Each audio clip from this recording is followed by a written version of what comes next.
잠깐 기도하겠습니다. 주 예수님, 이 시간에 우리의 전 존재를 주님께 활짝 열어드립니다. 주님, 이 말씀을 우리에게 열어주셔서 우리로 참으로 영 안에서 가난한 사람들이 되게 하여 주시고, 이런 천국 백성의 사람들이 어떠한 사람들인지 우리에게 열어주시고 또 말씀해 주시기를 기도합니다. 우리로 복을 받는 사람들이 되게 하여 주시옵소서. 아멘. 마태복음 5장에 왔습니다. 이 마태복음 이 5장은 너무나 중요한 그 장이라고 할 수 있는데요. 마태복음 5장에 있는 사실들, 마태복음 5장에 있는 내용들 우리가 정확하게 이해하게 된다면 우리는 천국 안에 있는 사람들이 될 수 있습니다. 천국에 있는 사람들이 어떤 사람들인가를 마태복음 5장을 통해서 우리가 분명하게 볼 수가 있습니다. 여기에 있는 사람들이 어떤 특성을 가지고 있느냐에 따라서 우리가 천국에 있느냐, 천국 안에 있지 않느냐를 결정 지을 수가 있는 것이죠. 지금 천국 안에 계십니까? 네. 아멘. 지금 우리 메시지를 통해서 공급을 받으셨기 때문에 그 실제를 가지고 있다면 우리는 그 천국 안에 현재 있다라고 말할 수가 있는 것입니다. 정말 우리는 새롭게 알아야 된다고 느껴집니다. 먼저는 말씀을 잠깐 보겠습니다. 마태복음 5장 1절에 보면은 예수님께서 무리를 보시고 산에 올라가시어 앉으시니 제자들이 그분께 나아왔다. 이렇게 말씀하고 있는데요. 마태복음 5, 6, 7장은 마태복음 5, 6, 7장은 왕국의 헌법에 관련된 말씀이죠. 그러니까 천국의 실제와 관련된 말씀이 마태복음 5, 6, 7장에 있습니다. 그래서 이 마태복음 5, 6, 7장에 있는 내용을 우리가 분명하게 이해하고 그 안에 들어가게 되면 천국 안에 사는 사람들은 어떠한 생활을 살고 있는가, 그 안에 사는 사람들은 어떤 사람들인가, 어떤 생활을 할 때 우리가 참되게 오늘날 그 천국의 실제 안에 있을 수 있는가를 이제 우리에게 밝히 보여주는 것이죠. 그래서 저는 그 회복력 성경에서 대부분 각주하고 또 조금 더 깊게 보신다면 관주를 많이 보실 텐데요. 또 하나 굉장히 귀한 것이 뭐냐면은 그 계호를 보시면 굉장히 좋습니다. 그게 무슨 말이냐면요. 성경이 이제 마태복음 1장부터 쭉 시작해가지고 계보가 나오고, 그 다음에 예수님이 태어나신 게 나오고, 그 다음에 그분의 유년기가 이렇게 쭉 나온 다음에 그분이 시험 받으시죠. 마태복음 3장에서. 그리고 이제 4장에서 이제 그분의 사역을 이렇게 딱 시작하시잖아요. 그리고 이제 마태복음 5장에서 이제 그분의 천국에 관련된 말씀들을 우리에게 주시는데, 이 계호에 보면은 너무너무 그 부분들이 잘 돼 있어요. 마태복음 1장 1절부터 2장 23절은 왕의 조상들과 신분에 대해서 이야기한다. 그리고 계보와 직분, 나신 유래와 이름, 유년기의 성장. 그리고 3장과 4장은 왕께서 기름 부음을 받으신 것과 관련된 것이다.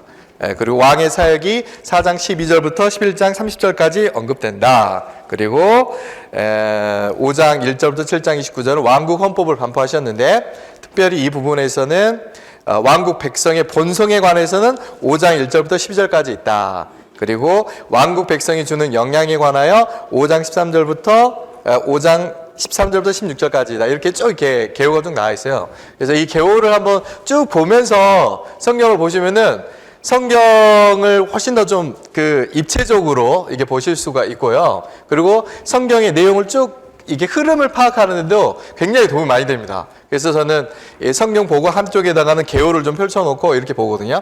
특별히 이제 사복음서 같은 경우는 이야기가 쭉 이어지기 때문에 조금 더 기억하기 쉽지만, 서신서 같은 경우는 그 구조를 파악하기가 굉장히 어려워요. 근데 회복력에 있는 그 계호를 자세히 보시면은 이 어려운 부분도 굉장히 좀 체계적으로, 구체적으로, 입체적으로 또 보실 수가 있어서 성경 보실 때 특별히 이 계호 부분을 함께 보시면 도움이 많이 되시리라 이 생각이 되어집니다. 그리고요. 그래서 이제 마태복음 1장 5장 1절에 보면 예수님께서 무리를 보시고 산에 올라가시어 앉으시니 제자들이 그분께 나왔다. 여기 보면 산 위에서 하라고 그랬잖아요.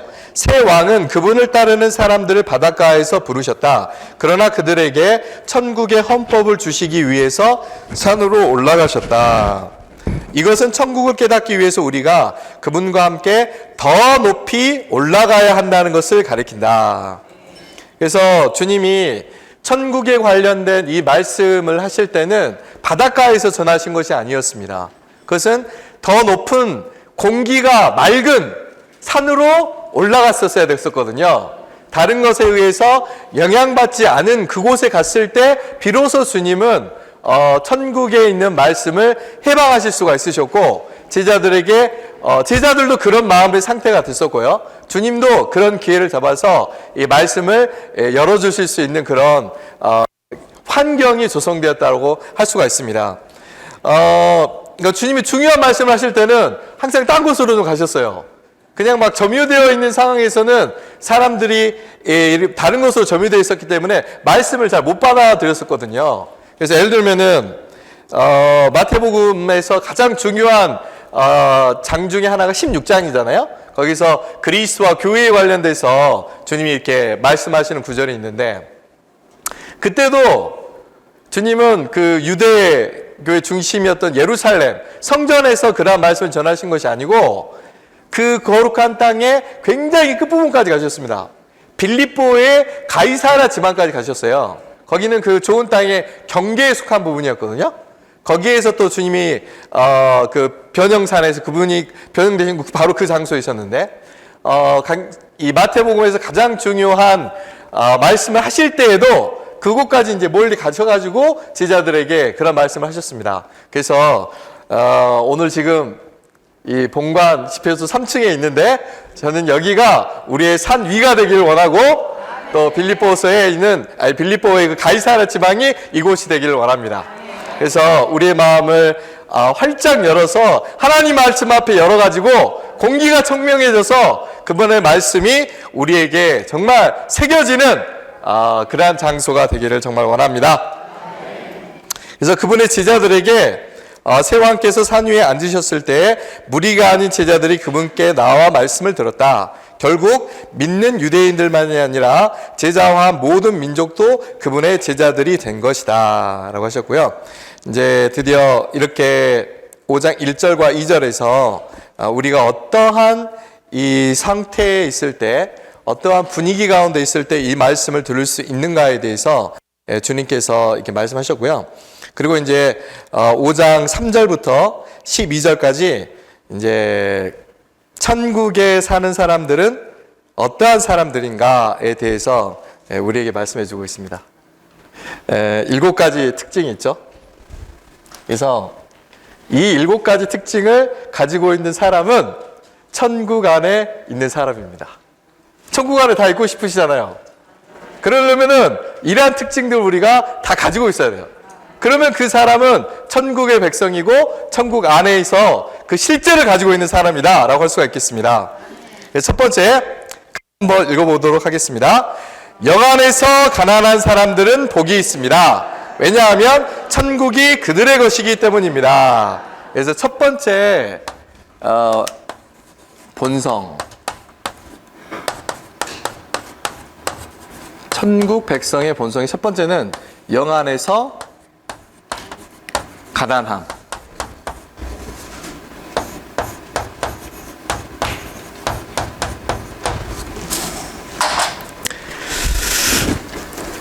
영 안에서 이 가난하시기 때문에 다 여기서 오신 것이잖아요.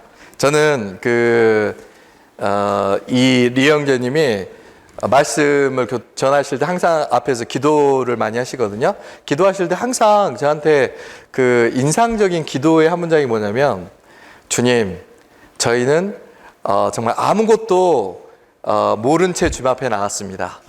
주님, 저희들에게 다시 한번 말씀해 주시고 다시 저희들에게 빛을 비춰 주시옵소서.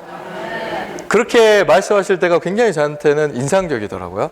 그러니까는 우리는 주님 앞에 나왔을 때 정말 비워진 마음으로 나와가지고 영 안에서 가난한 마음으로 나오게 될 때 주님이 새롭게 우리에게 말씀하실 수가 있고 새롭게 뭔가를 보여주실 수가 있는 것입니다.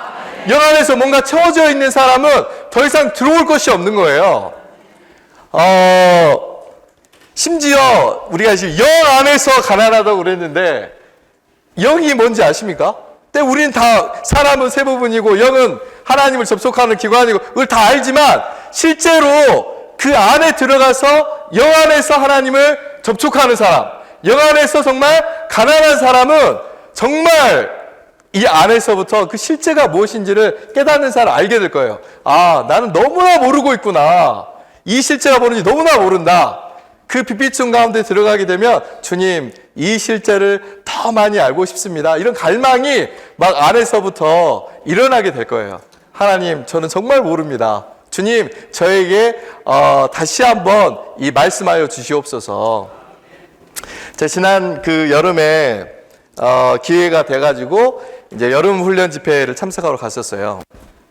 참석하는데 말씀이 진짜 너무너무 새롭더라고요. 한 말씀 한 말씀 하시는 게 막 이렇게 빛으로 꽂히는데 그 말씀이 이전에 다 들었던 그런 말씀들이었지만 다시 한번 새롭고 그 말씀이 얼마나 이렇게 새롭게 막 움직이는지 들었던 말씀이지만 너무너무 새로운 거예요.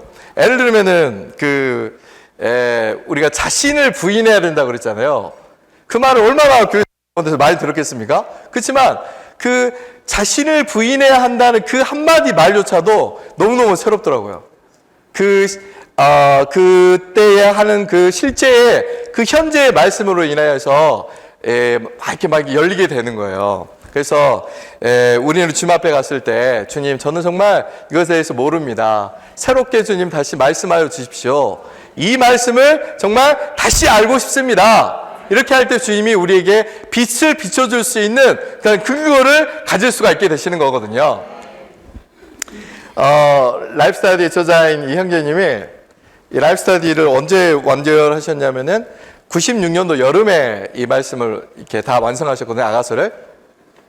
근데 그때쯤에 형님이 뭐라고 하셨냐면, 주님이 나에게 시간을 한번 더 주신다면 이 라이프스타디를 새로운 방식으로 다시 한번 쓰고 싶다. 그럴 정도의 갈망을 가지고 계셨던 거예요. 그러니까는 우리는 말씀을 그냥 한번 알면은 그냥 알았나 보다 이렇게 하지만 그렇지 않고 정말 주님 앞에 비어있는 마음으로 나아가서 주님, 이 말씀을 새롭게 비춰 주십시오. 이 말씀이 정말 저에게 새로운 말씀이 되길 원합니다. 라고 할 때 모든 말씀이 한 구절 한 구절이 다 새로워지는 말씀이 되는 것이거든요. 그래서 이렇게 우리는 영 안에서 정말 가난한 사람이 되기를 원합니다. 예전에 워치만 형님 이런 말씀 하셨어요. 어떤 목사님은 말씀을 전하시는데 항상 요한복음 3장 16절로만 전하셨다는 거예요. 이날에 가도 요한복음 3장 16절, 일주일 후에 가도 요한복음 3장 16절, 한 달 후에 지나가도 요한복음 3장 16절 말씀을 전하셨는데 매번 말씀이 항상 새로웠다는 겁니다. 이날 똑같은 말씀인데 한 달 후에 들었는데도 이 말씀이 완전히 새로운 말씀처럼 들었다는 거예요. 그 말은 무슨 말이냐면 모든 말씀이 우리에게 새로운 말씀처럼 이렇게 빛을 비추게 될 때 한 말씀 한 말씀이 그렇게 우리에게 살아있는 그런 말씀이 되는 것이거든요. 그래서 우리는 주님 앞에 갔을 때 정말 이날 한 말씀 한 말씀이 정말 새로운 말씀이 되게 해주십시오. 우리가 보았던 영안에 가난한 사람은 복이 있습니다. 왜냐하면 천국이 그들의 것이기 때문입니다. 이 5절 3절 말씀 정말 많이 듣지 않으셨습니까? 그럼에도 우리는 이 말씀이 우리에게 새로운 말씀이 되기를 원합니다. 주님, 정말 영 안에서 가난한 사람이 되고 싶습니다. 영 안에서 이 말씀을 새롭게 정말 얻기를 원합니다. 주님, 저는 정말 몰랐습니다. 이렇게 말씀을 접한 사람은요, 이 말씀, 내가 알았던 이러한 체험들, 내가 말했던 이러한 말씀들이 진짜 딱 이런 점같이 느껴질 거예요. 하나님의 말씀을 이렇게 풍성한데 우리는 그냥 딱 이 정도의 점만 알고 있는 거거든요. 그래서 우리는 정말 주님 더 열어주십시오. 이 말씀이 더 새롭게 저에게 다가올 수 있기를 원합니다. 이렇게 이 말씀이 우리에게 새롭게 열어지게 될 때 그 사람은 정말 복이 있는 사람이 될 것이고 천국이 정말 그들의 것이 될 것입니다. 그러나 뭔가 안다는 사람, 나는 이 말씀 이제 얼마나 많이 들었냐, 나는 가난해, 나는 겸손해, 이렇게 그냥 표면적으로 아는 사람은 그 안에 결코 들어가지 못할 것입니다. 그렇지만 이 말씀에 의해서 빛비춤 받음으로 영 안에서 가난한 사람들은 복이 있습니다. 왜냐하면 천국이 그들의 것이기 때문입니다. 이 한 말씀조차도 우리에게 새로운 말씀이 되어가지고 정말 영 안에서 가난한 그러한 사람이 될 수 있기를 원합니다. 그 실제 안에 들어가면 얼마나 신선하고 그 말씀이 우리를 이렇게 깨어있게 하고 밝은 빛을 비춰주는지 이 한 말씀 말씀을 주님께서 우리에게 비춰주시길 원합니다. 그래서 천국은 먼저 우리의 영과 관계된다는 것이죠. 영에서부터 이제 시작을 하게 되었습니다. 그래서 간단하게 A번만 좀 읽어드리겠습니다. 마태복음 5장 3절에 있는 영은 하나님의 영이 아니라 우리 사람의 영, 즉 우리 존재의 가장 깊은 부분을 가리키는데 이것은 우리가 하나님을 접촉하고 영적인 것들을 깨닫는 기관이다. 영 안에서 가난하게 되는 것은 겸손하게 될 뿐 아니라 우리의 영, 즉 우리 존재의 깊은 곳이 비워지고 옛 시대에 속한 옛 것들을 붙들지 않고 새 것들, 즉 천국에 속한 것들을 얻기 위해 옛 것들을 내려놓는 것이다. 이것은 천국이 물질적인 것이 아니라 영적인 것임을 암시한다. 그래서 영 안에서 가난하게 되는 것은 다만 겸손해지는 것뿐만 아니라요, 우리의 영, 우리 존재의 깊은 곳이 비워지는 것입니다. 그렇게 비워지게 될 때 하나님의 말씀이 너무나 우리에게 신선한 말씀이 되고 한 말씀 한 말씀이 새로워지고 그분을 사랑하는 것이 너무나 우리에게 신선하게 될 것입니다. 주님이 새롭게 빛비춰 주십시오. 이것이 우리에게 필요하다고 느껴집니다.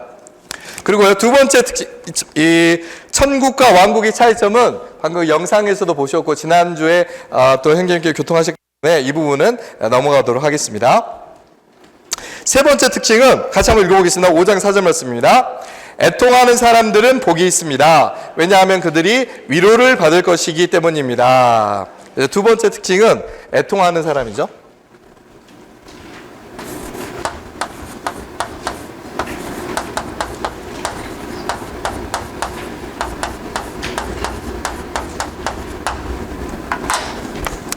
그래서 애통하는 사람들은 복이 있는데요. 세상의 전체적인 상황은 하나님의 경륜에 대해 부정적이다. 우리가 오늘날의 세상의 환경과 상태를 바라본다면 우리는 한숨 짓고 애통할 것이다. 사탄과 죄와 자아와 어둠과 세상적인 것이 땅에 있는 모든 사람 가운데 지배적이다. 하나님의 영광은 모욕당하고 그리스도는 배척되시고 성령은 방해받으시고 교회는 황폐하게 되고 자아는 부패되고 온 세상은 악하다. 하나님은 그런 상황에 대해 우리가 애통하기를 원하신다. 애통하는 마음들이 다들 있으시죠. 이 바깥에 나가서 시장에 있는 거리 나가실 때 어떤 마음이 드시나요? 오늘 내가 뭐 사야 되나? 오늘 뭐가 필요한가? 이런 거 생각하십니까? 아니면은 그 많은 사람들을 보면서 애통하는 마음을 가지십니까? 그 판교역에 가면은요, 사람들 퇴근하는 시간에 가면은 진짜 발 디딜 틈이 없이 젊은 사람들이 퇴근해서 와요. 그 이제 판교역 1번 출구 쪽으로 가려면은 거기 이렇게 그 횡단보도가 있거든요. 횡단보도 건너편에서 6시부터 시작하면은 빼곡하게 사람 쌓여가지고 막 이렇게 지나가요. 보면은 그냥 사람들 많다. 젊은 사람들이 그냥 있나 보구나. 휘황찬란하네. 그렇게 지나가면 이 사람 이런 거는 애통하는 사람이 아니에요. 그냥 백화점에 가가지고 아이쇼핑하면서 야 정말 세상에 좋은 게 많구나. 나는 오늘 이 옷을 사야 되겠구나. 이렇게 생각하는 사람은 애통하는 사람이 아닙니다. 판교역에서 전 딱 서 있잖아요. 그러면은 애통하는 마음이 들어요. 주님, 이 사람들 어떻게 하시겠습니까? 주님, 이 사람들에게 하나님의 복음이 전해져야 되지 않겠습니까? 하나님의 말씀이 모른다면은 이 수많은 젊은 영혼들이 어디로 가겠습니까? 이런 마음이 자연스럽게 들어야 하는 것입니다. 애통하는 사람은 천국 백성의 본성을 지니고 있는 사람이에요. 기본적으로 천국 백성들은 어떤 사람이냐? 영 안에서 가난한 사람이 되어야 하고 하나님의 말씀이 늘 신선해야 하고, 그리고 애통하는 사람이 되어야 합니다. 형제자매님들의 상황들을 들을 때 그냥 누가 다쳤다 그러면은 다쳤는가? 이렇게 생각하면은 그건 애통하는 사람이 아니에요. 주님, 이 사람을 좀 회복시켜 주십시오. 얼마 전에 한 형제가 굉장히 큰 수술을 하게 수술까지는 아니었지만 어쨌든 수술을 하게 되고 회복하는 과정이었는데 그 말을 들을 때 제 마음이 너무나 애통하더라고요. 주님, 이 지체를 주님 더 회복시켜 주십시오. 이런 마음이 들었거든요. 그래서 우리 존경하는 목회자님들, 또 사랑하는 형제자매님들, 이 지나갈 때 사람들을 볼 때 우리는 그런 애통하는 마음을 가지고 있어야 합니다. 애통하는 사람이 바로 천국 백성의 큰 특징이라는 거예요. 애통하는 마음이 없는 사람은요, 천국 백성이 아닙니다. 왜냐하면 천국 백성은 이런 7가지의 본성을 가지고 있거든요. 구원받지 않은 친척들을 생각할 때, 내가 내 동창들을 구원받지 않은 동창들을 생각할 때 애통하는 마음이 있어야 합니다. 어느 정도까지 애통하냐? 한나, 사무엘의 어머니였던 한나가 얼마나 애통하는 마음이 있었으면은 말이 밖으로 나오지 않을 정도였어요. 그 엘리가 보면서 너 좀 이상하다, 이게 술 취했냐? 이렇게 말을 옹옹을 하면서 하니까 술 취한 줄 알았다는 거예요. 그 정도 안에 막 눌리는 부담이 너무 가득해가지고 밖으로 말이 안 나올 정도였다는 거예요. 그 정도로 애통해 보셨습니까? 그런 부담과 마음이 있는 사람이 바로 애통하는 사람이고, 그런 사람은 위로를 받게 될 것입니다.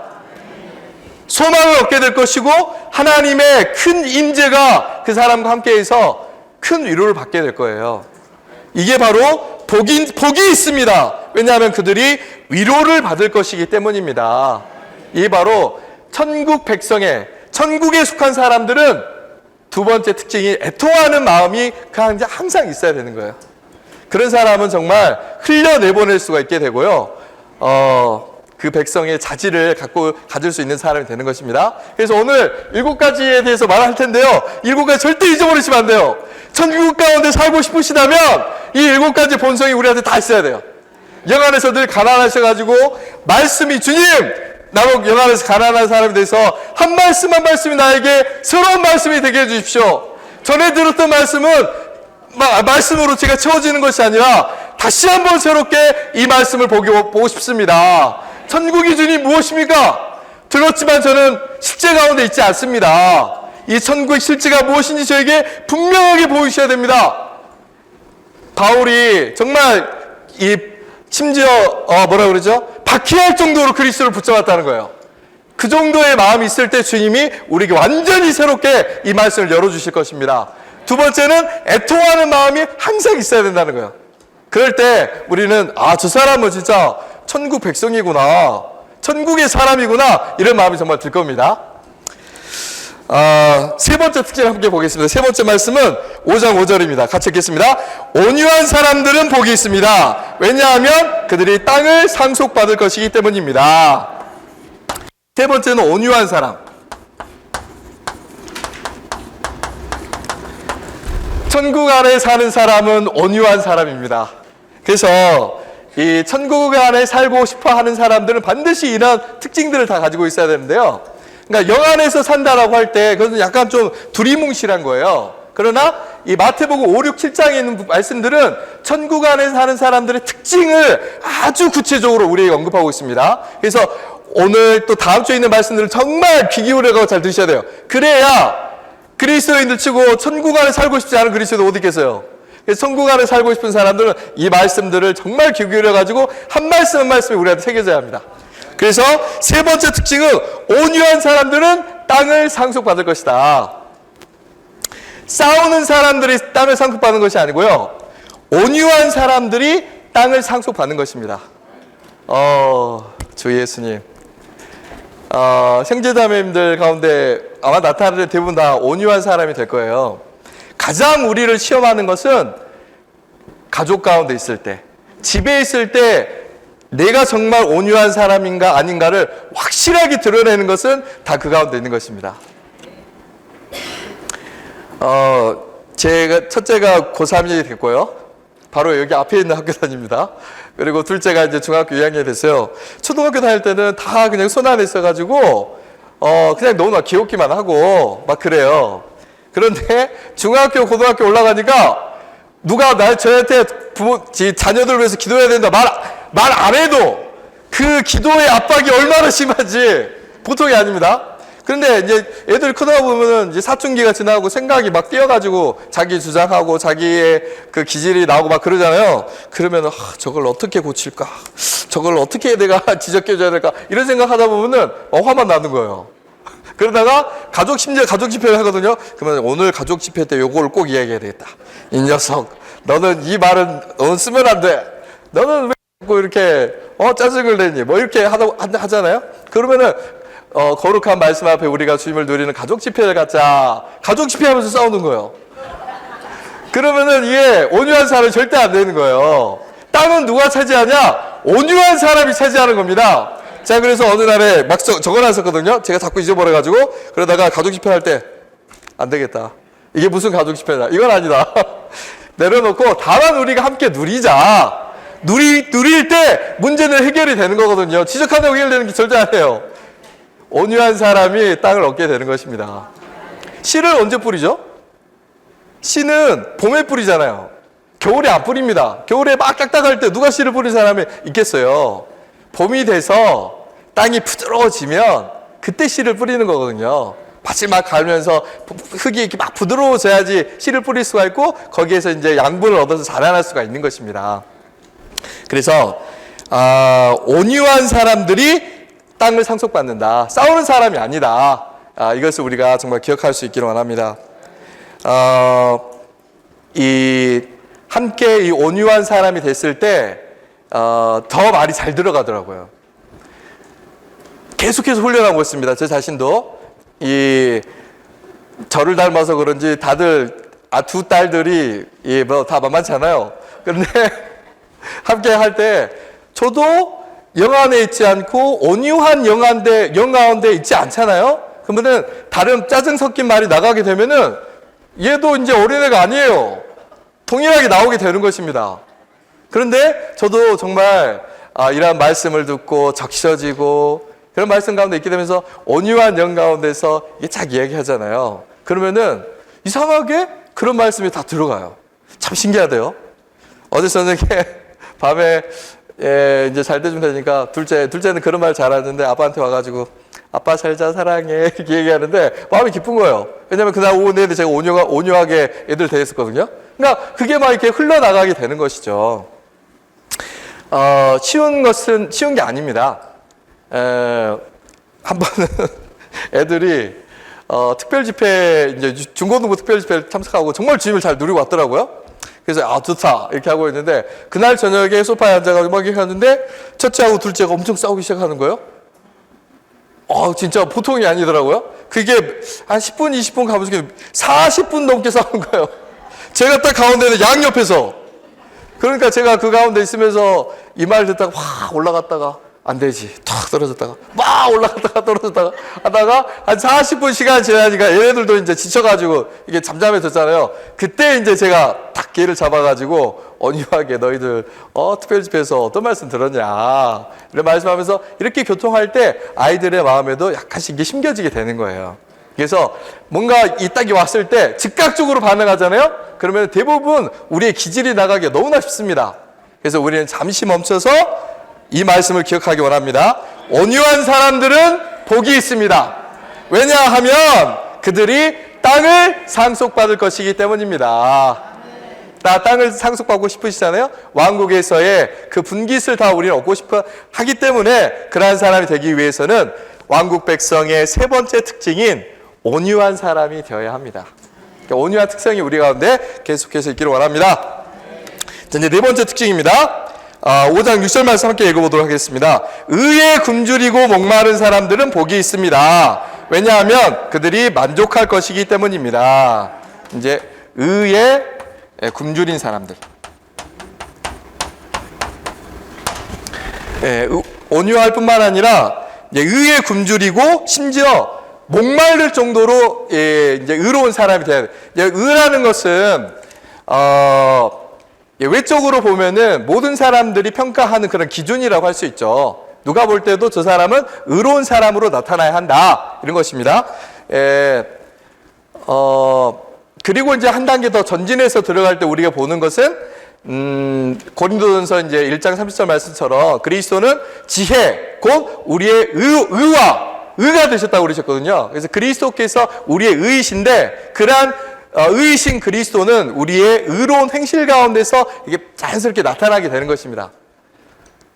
그리스도인들, 천국 백성들은 의에, 심지어 의로운 사람일 뿐만 아니라 의에 굶주린 사람 정도가 되는 것이에요.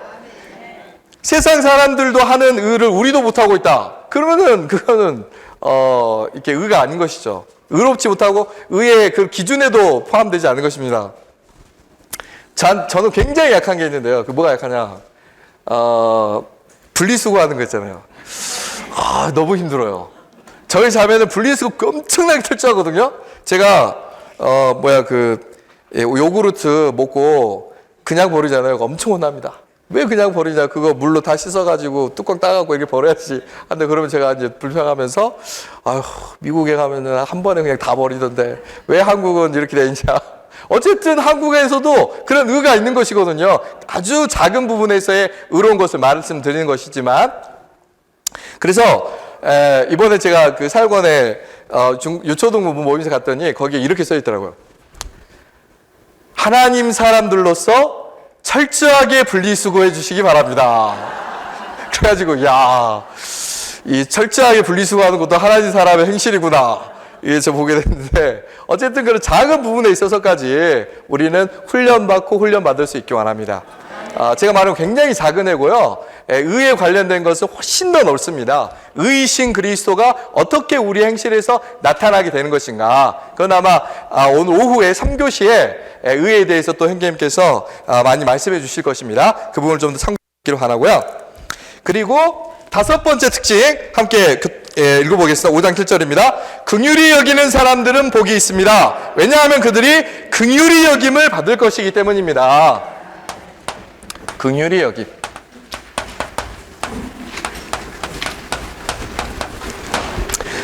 천국 백성은 5번째 이 특징도 갖고 있어야 되는데요. 긍휼히 여겨야 됩니다.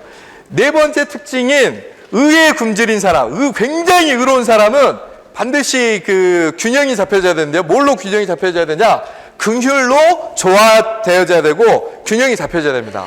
의로운 사람은 굉장히 이렇게 철두철미하기 때문에 다른 사람에게 긍휼을 베풀지 않을 가능성이 높거든요. 그렇지만 왕국 백성은, 천국 백성은 이 2가지 특징들을 다 가지고 있어야 돼요. 자신에 대해서는 너무나 높은 표준을 가지고 의로울 뿐만 아니라 타인에게 대해서는 우리는 긍휼히 여기는 사람이 반드시 될 필요가 있습니다. 왜 요즘에 이혼이 그렇게 많은지 아세요?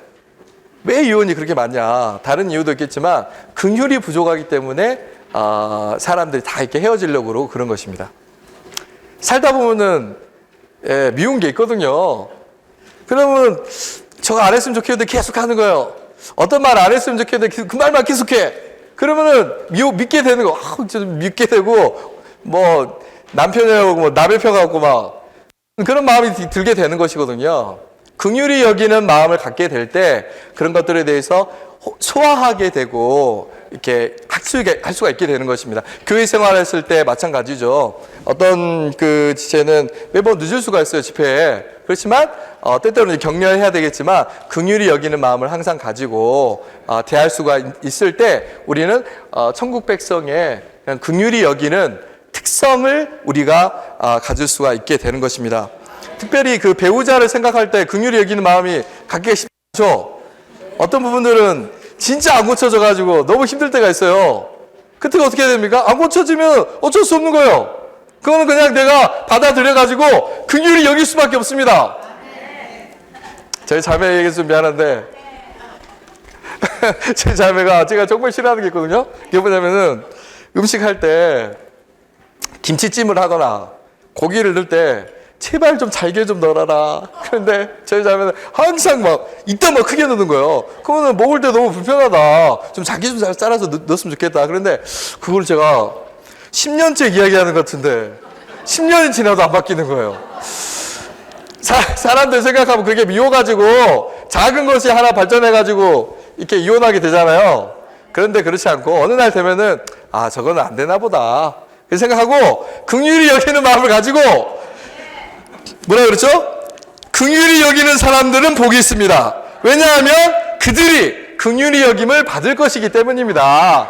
제가 긍휼히 여기면 자매도 저를 긍휼히 여기지 않겠어요?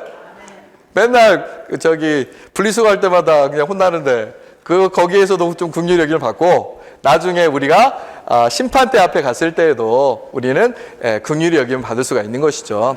교회 생활할 때 우리에게 안 맞는 지체들이 많이 있습니다. 하지만 그 안 맞는 것이 나에게 안 맞을 뿐이지 또 다른 것이거든요. 그래서 우리는 늘 긍휼히 여기는 마음을 우리 가운데 늘 갖게 될 때 사람들은 그 사람을 가까이 할 수가 있어요.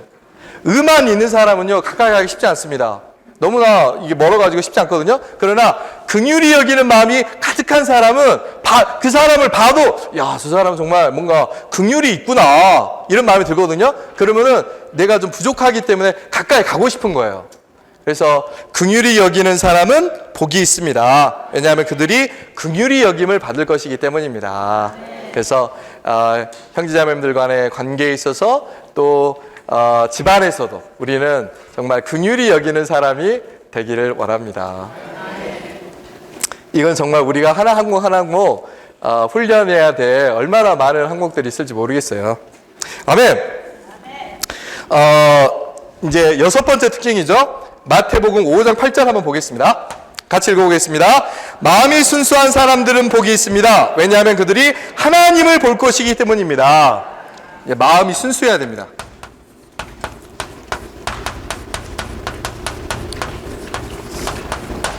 마음이 순수하다라는 이 단어 있죠. A번 제가 읽어볼게요. 마음이 순수하다는 것은 목적이 단일한 것, 즉 하나님의 영광을 위해 하나님의 뜻을 성취하려는 단일한 목표를 갖는 것이다. 이것이 천국을 위한 것이다. 마음이 순수하다는 것은 목표가 단일한 것입니다. 목표가 단일해야 됩니다. 우리의 목표는 아마 다들 여기 앉아 계신 분들은 목표가 다 단일하실 것입니다. 그리스도와 교회를 위해서, 주님의 다시 오심을 위해서 우리의 온 일생이 거기에만 집중되어 있잖아요. 그래서 그렇게 목표가 단일한 사람에게는 힘이 있게 되고 영향력이 있을 수 있고 하나님의 그런 말씀의 공급을 우리가 확산시킬 수가 있거든요. 그래서 마음이 순수할 때 우리는 하나님을 보게 될 것입니다. 결혼의 목표가 무엇일까요? 결혼은 그냥 이제 젊은 사람들이 있을 때 결혼은 이제 둘이 잘 살고 그냥 화목하게 살고 콩닥콩닥 이렇게 이쁘게 사는 것은 그게 결혼의 목표가 아닙니다. 결혼의 목표는 그런 것에 있지 않고 함께 주님을 섬기고 함께 교회 안에서 형제자매를 섬기는 것이 바로 우리의 결혼 생활의 목표입니다. 그러니까는 그런 목표에서 흔들리게 되면은 젊은 사람들은 막 실망하게 되는 거예요. 내 결혼 생활은 이게 내 목표가 아닌데 나는 이런 것을 꿈꿔왔는데 하거든요. 우리가 꿈꾸는 결혼 생활은 그런 것이 아닙니다. 함께 나이가 들어서도 함께 손을 잡고 집회에 참석하고 함께 주님을 누리고 함께 형제자매님들의 어려움을 돌봐주고 누구에게 가서 긍휼을 베풀고 그리고 그 사람에게 가서 뭔가를 이렇게 말씀을 공급하고 신방하게 될 때 이게 정말 결혼 생활이 거거든요. 그래서 우리는 마음이 순수한 사람들이 되어서 단일한 목표를 가지고 천국을 위한 사람이 될 수 있기를 원합니다. 그들이 하나님을 볼 것이기 때문입니다. 그래서 6번째 특징이 마음이 순수한 사람입니다. 마지막은 이제 7번째 특징 한번 보겠습니다. 화평하게 하는 사람들은 복이 있습니다. 왜냐하면 그들이 하나님의 아들들이라 불릴 것이기 때문입니다. 화평하게 하는 사람이죠.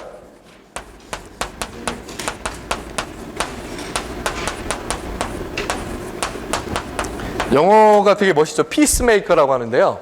우리는 누군가 가운데 어디 있을 때 화평하게 하는 사람이 되어야 됩니다. 모일 수 있게 하는 사람이 되어야 되고 뭔가 중재할 수 있는 사람이 되어야 되지 나누는 사람, 분열하는 사람이 되게 되는 것은 천국 백성의 본성을 지니고 있는 사람이 아닙니다. 교회 생활 하다 보면은 여러 것저러 말을 막 듣게 되거든요. 그러면은 어떤 사람은 기본적으로 막 이렇게 말을 딱 들으면 누군가에게 막 말을 하고 싶은 그 성격을 가지고 있는 사람이 있어요. 뭔가 이 말을 안 하면은 미칠 것 같은 거야. 누가 저 지체가 저랬더라 그러면 누군가한테 꼭 말해주고 싶어. 화평하게 하는 사람. 화평하게 하는 사람은 정확하게 그 부분에 있어서 절제하게 되고, 이것이 화평을 위해서 맞는 말인가 맞지 않는 말인가에 대해서도 주의 깊게 살펴볼 필요가 있습니다. 대부분의 화평은요 어디에서 오냐, 화평을 깨는 그 불화는 어디서 오냐, 대부분 말에서 옵니다. 그래서 우리는 함께 누군가 주님을 섬기게 될 때 굉장히 주의해야 될 것이 이 말에 있어서 굉장히 주의해야 됩니다. 그 부부자문에 보면은 그 상대방의 잘못을 말하는 것은 사탄에게 기회를 주는 것이다, 이렇게 이야기를 했어요. 그러니까 우리는 대부분 여기 주님을 섬기시는 분들이 여기 있기 때문에 지체들의 동정과 상황과 정말 많이 듣게 되거든요. 그러나 어떤 말들은 심지어 자매에게, 심지어 형제에게도 해서는 안 될 말들이 있어요. 나만 일단은 가지고 있어야 하고 그것을 주님 앞에 가져가야 하지, 괜히 다른 사람들이 말하게 될 때 화평이 그냥 확 깨지게 됩니다. 그래서 우리는 화평하게 하는 사람이 되어서 하나님의 아들들이라 불릴 수 있는 사람이 되기를 원합니다. 8번째입니다. 5장 10절 말씀 함께 읽어보도록 하겠습니다. 의를 위하여 박해를 받는 사람은 복이 있습니다. 왜냐하면 천국이 그들의 것이기 때문입니다. 심지어 의를 위해서 박해까지 받는 사람이죠. 의의 굶주림과 이제 연관이 되는데요. 이 말씀 아마 오후에 또 더 깊게 들을 수가 있게 될 것입니다. 온 세상은 악한 자 안에 놓여있고 불의로 가득하다. 우리가 의에 굶주리고 목마르다면 우리는 의를 위하여 박해를 받을 것이다. 천국을 위해서라면 우리가 추구하는 의를 위하여 대가를 지불해야 한다. 우리가 어떤 대가를 지불하더라도 의를 추구한다면 천국은 우리의 것이 된다. 우리는 지금 천국의 실제 안에 있고 오는 시대에는 천국의 출현을 보상으로 받을 것이다. 의를 추구하게 되면은 박해를 받게 될 것입니다. 왕국을 추구할 때 박해가 안 따올 수가 없어요. 만약에 너무나 평안하잖아요? 그러면은 내가 의를 추구하고 있지 않는가? 내가 이 천국을 추구하고 있지 않나 보다, 이렇게 생각하시는 게 좋습니다. 복음을 전하지 않는데 어떻게 사람들의 그 비난과 냉소와 그런 걸 받을 수가 있겠어요? 복음을 전하니까 받는 것입니다. 그런 사람들은 복이 있습니다. 왜냐하면 천국이 그들의 것이기 때문입니다. 그래서 의를 위하여서 박해를 받잖아요. 또 혹은 좀 우리가 옛날 사람들 그런 박해까지는 아니겠지만 비웃음과 거절과 이런 걸 당할 때 당연한 것입니다. 저희가 목요일마다 막 나가서 이렇게 성경식 막 비포하거든요. 어떨 때는 잘 받지만 어떨 때는 계속해서 안 받는 사람들도 있어요. 그러면 좀 낙심할 수가 있고 좀 낙담할 때가 있잖아요. 결코 그럴 필요가 없습니다. 오히려 주님 박해를 받게 해주셔서 감사합니다. 주님이 받으셨던 그 고난에 저도 참여할 수 있어서 감사합니다. 이런 마음이 들을 때 그것이야말로 의를 위하여서 박해를 받는 사람으로서 천국 백성의 그런 특징을 갖고 있는 것이죠. 주 예수님, 이런 천국 백성의 특징들, 그런 본성이 우리에게 정말 하나도 놓치지 않고 있을 수 있기를 원합니다. 5장 11절 말씀 읽어보겠습니다. 사람들이 나 때문에 여러분을 비난하고 박해하고 거짓말로 여러분을 반대하며 온갖 악한 말을 할 때에 여러분은 복이 있습니다 라고 했습니다. 그래서 천국 백성의 이 8가지 특징들, 우리가 천국 백성이라고 불리고 싶다면, 천국 안에 사는 사람들이라고 나타나고 싶다면 이 8가지의 특징들이 다 우리에게 있어야 돼요. 그러면 그 사람은 정말 저 사람은 천국 안에 사는 사람이구나, 누구나 알게 될 것입니다. 천국은 우리가 영상에서 보았던 것이지만 그 실제는 지금 우리 가운데 있는 것입니다. 천국은 저 하늘 위에 있는 것이 아니거든요. 영 안에서 가난해야 되고 애통하고 온유하고 의에 굶주리고 타인에 대해서는 긍휼히 여기고 하나님에 대하여서는 마음이 순수하고 또 화평하게 하는 사람이 되고 의를 위하여 박해하는 이러한 사람이 될 때 우리는 왕국 백성이라고 불릴 수 있는 그런 자격을 갖게 되는 것입니다. 그런 본성이 우리 가운데 있기 때문에 그렇다는 것이죠. 그래서 이런 사람들은 결국은 어떤 그 영향력을 발휘하게 되냐? 계호에 있는 것처럼 왕국 백성이 주는 영향. 첫 번째는 땅의 소금이 되고 두 번째는 세상의 빛이 되는 것입니다. 이런 8가지 특징이 없잖아요. 그러면 세상에 영향을 줄 수가 없어요. 땅의 소금이 될 수가 없고 세상의 빛도 될 수가 없습니다. 땅의 소금과 세상의 빛이 되고자 하는 사람은 이 8가지 특성을 다 가져야 합니다. 어느 날 자문해 보았습니다. 주님, 저는 정말 땅의 소금이 되고 있습니까? 주님, 저는 정말 세상의 빛이 되고 있습니까? 할 때 제가 너무 부족하더라고요.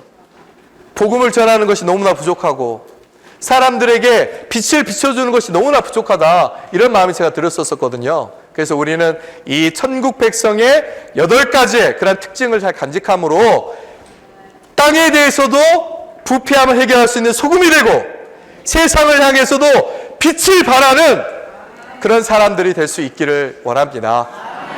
여기에 있는 계호를 다 읽지는 못했는데요, 꼭 읽어보시고 마태복음 라이브 스터디에 있는 메시지를 꼭 읽어보시기를 바랍니다. 아멘.